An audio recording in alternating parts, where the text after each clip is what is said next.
Madame la ministre, je sais que vous aimez certains mots et qu'en particulier vous aimez beaucoup le mot cohérence. L'intercommunalité, par sa définition même, c'est de la cohérence.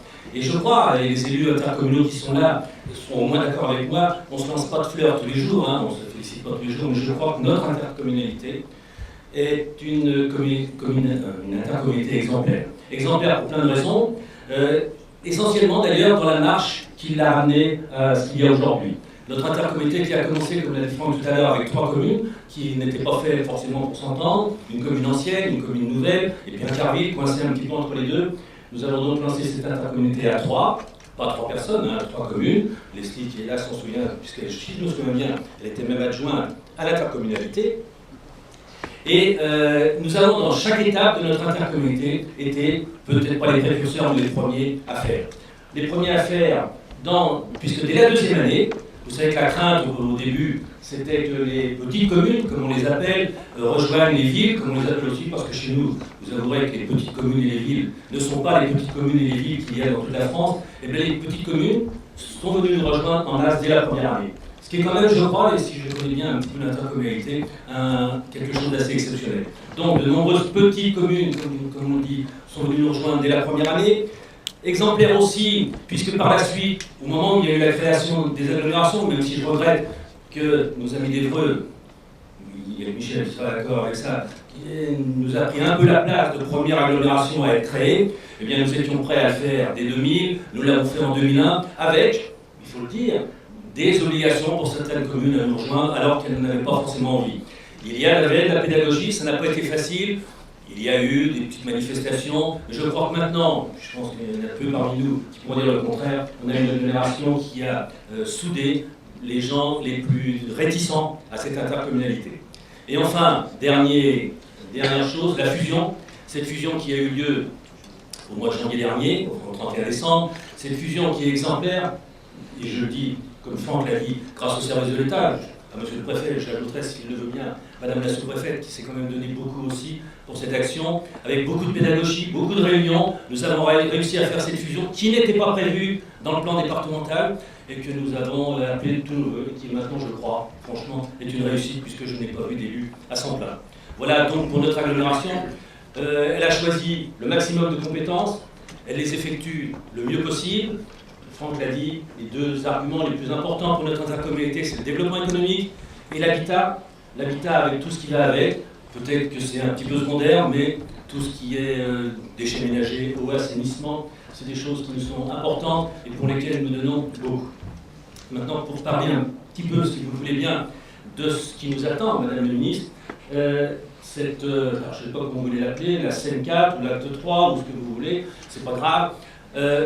J'ai un regret, comme beaucoup d'élus, c'est qu'elle ait été scindée en 3, que j'avais trouvé que votre texte, avec le texte et celui aussi de Madame Lebranchu, je l'avais trouvé très cohérent, qu'il soit partagé en 3, je crois que ça casse un petit peu cette cohérence et je le regrette un petit peu.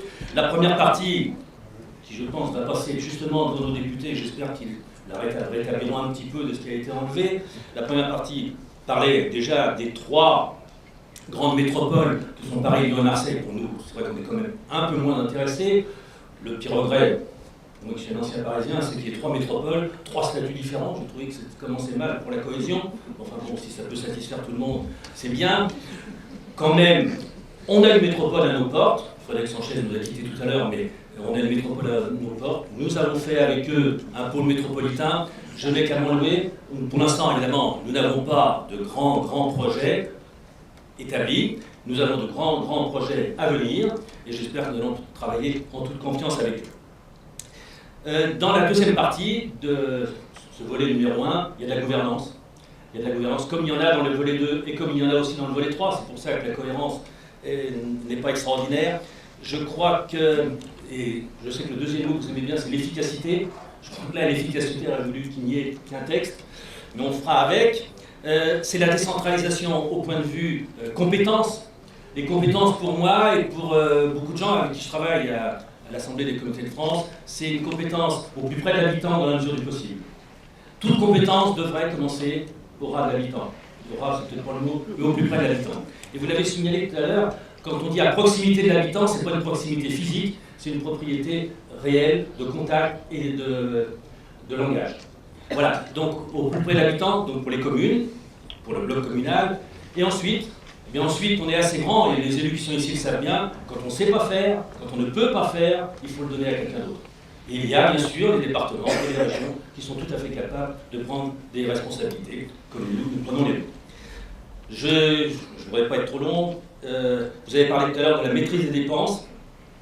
Je crois que l'intercommunalité, contrairement à ce qui avait été dit, en particulier au début, n'a pas été la source de dépenses supplémentaires. Elle a été la source de compétences nouvelles et de travaux nouveaux.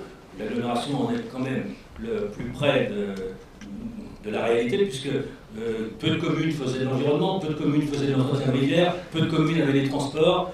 Tout ça s'est fait maintenant, et avec il a fallu du personnel, et c'est vrai qu'il y avait des dépenses supplémentaires, mais pour des travaux supplémentaires.